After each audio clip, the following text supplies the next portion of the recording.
Let us pray in the name of the Father, and of the Son, and of the Holy Spirit. Amen. O Jesus, through the Immaculate Heart of Mary, I offer you my prayers, works, joys, and sufferings on this day for all the intentions of your Sacred Heart, in union with the holy sacrifice of the Mass throughout the world, in reparation for my sins, for the intentions of all my relatives and friends, and in particular for the intentions of the Holy Father. Amen. Here are the intentions of the Holy Father for the month of November. For the Pope, we pray for the Holy Father as he fulfills his mission. May he continue to accompany the flock entrusted to him with the help of the Holy Spirit. Our Father, who art in heaven, hallowed be thy name. Thy kingdom come, thy will be done, on earth as it is in heaven. Give us this day our daily bread, and forgive us our trespasses, as we forgive those who trespass against us. And lead us not into temptation, but deliver us from evil. Amen. Hail Mary, full of grace, the Lord is with you. Blessed are you amongst women, and blessed is the fruit of thy womb, Jesus. Holy Mary, Mother of God, pray for us sinners, now and at the hour of our death. Amen. Glory be to the Father, and to the Son, and to the Holy Spirit, as it was in the beginning, is now, and ever shall be, world without end. Amen. My dear friends, as we enter in the presence of the Lord, as we begin this new day, let us take a few moments to thank the Lord for all that He has done for us. We see that right from the time of our birth till now, there have been many instances or events where the Lord has worked wonders in our lives. He has guided us, He has protected us, He has shown us the way, helped us to overcome challenges and difficulties. And in this way, we can identify Him guiding us all through our lives. But there are occasions wherein we find it difficult to recognize His presence among us. We find it difficult to identify the blessings and the graces. And here we see that it is in these occasions that we need to specially ask the Lord to give us the grace that we may be able to identify those graces, those blessings in our lives. And therefore we see that the first thing to do is to be grateful to the Lord for all that He has done. And therefore, as we begin today's morning prayer, let us begin on this note of gratitude. Let us ask the Lord to help us identify His presence in our lives. And therefore, let us begin by thanking the Lord for all the things that He has done for us. Lord, we thank You for the gift of life. We thank You for giving us talents, opportunities, and various gifts that enable us to become better persons, and also that enable us to reach out to others and make a difference in the lives of others. Lord, we also want to thank You for the gift of our family members, friends, relatives, near and dear ones, and all those who play a very important role in our lives. We see that it is these people who have been instrumental in making us who we are. They are the ones who have devoted their time, energy, and effort. And as a result of it, they have molded us and they have made us better individuals. So today, Lord, in a very special way, we ask you to bless all their endeavors and give them all the graces that they may require in life. We also thank you, Lord, for giving us the gift of this day, a day that would help us in many ways to appreciate the good things that you have done for us, a day wherein we may complete some thing that was left behind, or a day that may present to us various challenges. Whatever be the situation, Lord, we ask you to be with us and guide us. Allow us to be led by you. Lord, we also thank you for the opportunities, for the experiences that you have given us in life. There have been many experiences wherein we have enjoyed, and these are the experiences that we want to cherish in life. But at the same time, there have also been those experiences and those moments wherein we have found it difficult to accept them. These are the experiences that have been learning experiences. They have taught us a lot in life. Though they may have been hard, bitter, but still they have given us a valuable lesson. They have made us stronger. And therefore, Lord, we also thank you for those moments which have helped us to become strong, which have helped us to become better individuals. And Lord, we also thank you for giving us opportunities to reach out to others, to make use of our talents. And thus, Lord, we ask you to be with us, guide us throughout this day. Lord, allow us to be led by you, so that whatever we do, our actions, our words, may reflect your love, joy, and mercy to the world around us. Help us to become your instruments, so that you may work in and through us. And therefore now, my dear friends, let us all close our eyes at this moment and let us praise the Lord that He has woken us up in this morning.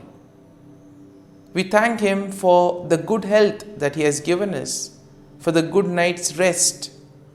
We thank Him for keeping us safe and sound, for protecting us from all danger, from all harm. He has kept us in His love, and at every moment we see that His gaze is upon us. He never abandons us. He is always there, guiding us, protecting us, showing us the right path. He loves us. And for all this, let us praise Him, let us thank Him, and let us glorify Him. Lord, as we offer you this day, we ask you that you be with us. Help us to make the right decisions. Help us to do the right things, so that we too may become worthy instruments, that we may be worthy workers in your vineyard. And therefore, my dear friends, let this day be a day of joy and blessings in the name of our Lord Jesus Christ. My dear friends, let us now reflect and meditate on Psalm 63. As usual, we shall have a general overview of the psalm, and then we shall take a look at the psalm in detail. And Psalm 63 is a psalm of David, expressing his deep longing and thirst for God's presence. And here we see that there is a longing to place unwavering trust in God's steadfast love. Therefore, it is believed to have been written by David when he was in the wilderness of Judah, especially during the time when he was fleeing from his enemies. And therefore, we see that the psalm can be divided into four main sections. Now, the first section is found in verses 1 to 2, which speaks of a fervent longing for God. Now, the second section can be found in verses 3 to 8. And here is a description of God's steadfast love and His provisions. The third section verses 9 to 11 will speak of a declaration that he needs to place his faith and trust in God. And finally, in verse 11, we have a vow to praise God. And therefore, when you have a general overview of Psalm 63, we see that it beautifully expresses David's deep longing for God, longing to be in God's presence, and longing to put his whole faith and trust in God. And therefore we see that David here expresses his unwavering trust in God's steadfast love and protection. Now this psalm also serves as a reminder of the importance of seeing God earnestly, finding satisfaction in God and God alone, and most importantly, the need to praise God continually for all that he does for us in our lives. Now the psalm also inspires a genuine desire for intimate communion with God and a confident reliance on his faithfulness in the midst of trials and challenges. And now let us go into the details of the psalm. Now the first verse goes like this: O God, you are my God. Early will I seek you. My soul thirsts for you. My flesh longs for you, in a dry and thirsty land where there is no water. Quite an interesting way of beginning the psalm. Here we see that David begins with a heartfelt declaration of his relationship with God, and here he is trying to express his deep longing for God, comparing it to a thirst in a dry and weary land. And you can compare this to especially moments when you feel thirsty. You're in search of water, throat is dry, and there is this longing for water. Even the sight of water quenches. And therefore, the same thing can be applied to David's longing for God. And here we see that David's soul and flesh yearn for the presence of God, recognizing that it is only God who can satisfy his spiritual and physical needs. And therefore verse 2 goes like this: So I have looked for you in the sanctuary to see your power and your glory. Now in this second verse we see that David reveals his desire to behold God's power and glory. He seeks God in the sanctuary, the place of worship and divine presence. Thus here we see that David is longing to experience God's manifestation, and he wants to witness the mighty powers of God. Now in the second section that goes from verses 3 to 8, it goes something like this: Because your loving kindness is better than life, my lips shall praise you. Thus I will bless you while I live. I will lift up my hands in your name. My soul should be satisfied as with marrow and fatness, and my mouth shall praise you with joyful lips. And in this section, we see that David reflects on God's steadfast love and provision. He therefore acknowledges that God's loving kindness is better than life itself.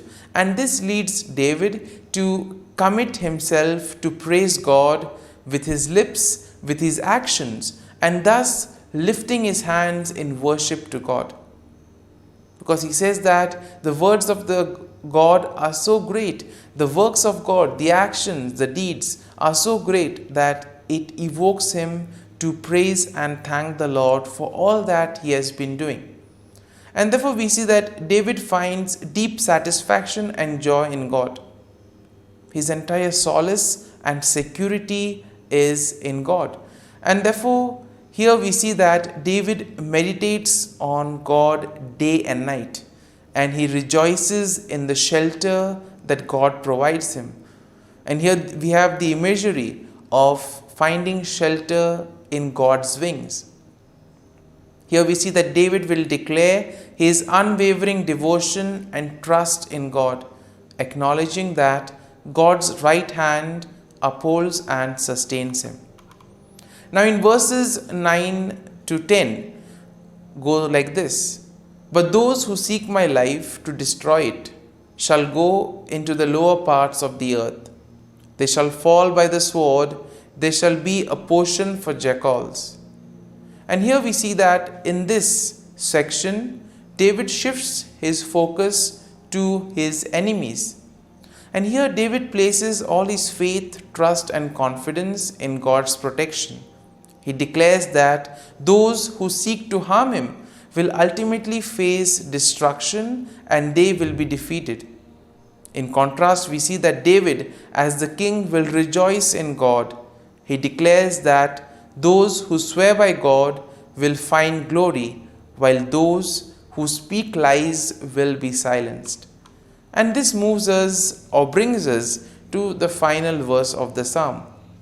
Verse 11, which goes like this: But the king shall rejoice in God.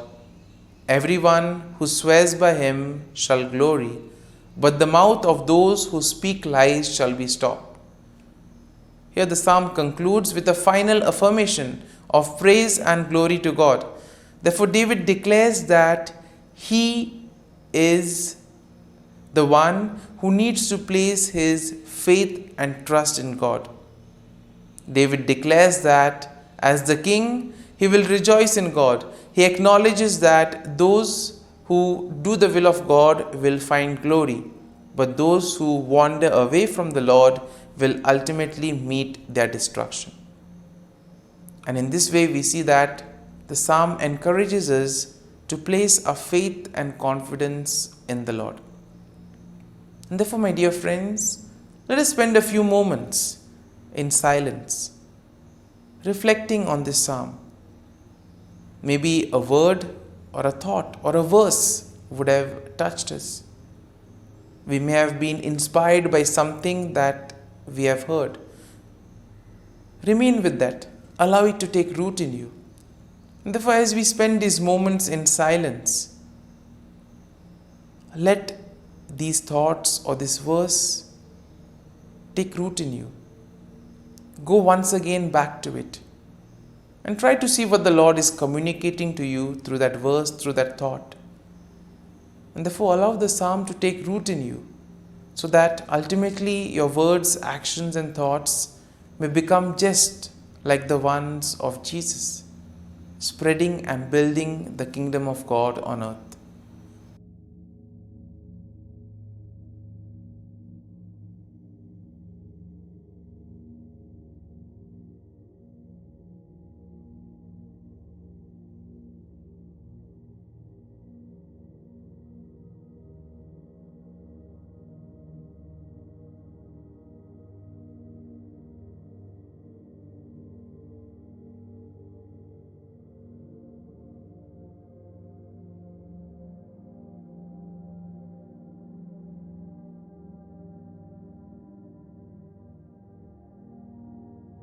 Pray to Saint Michael the Archangel for protection. Saint Michael the Archangel, defend us in battle. Be our defense against the wickedness and snares of the devil.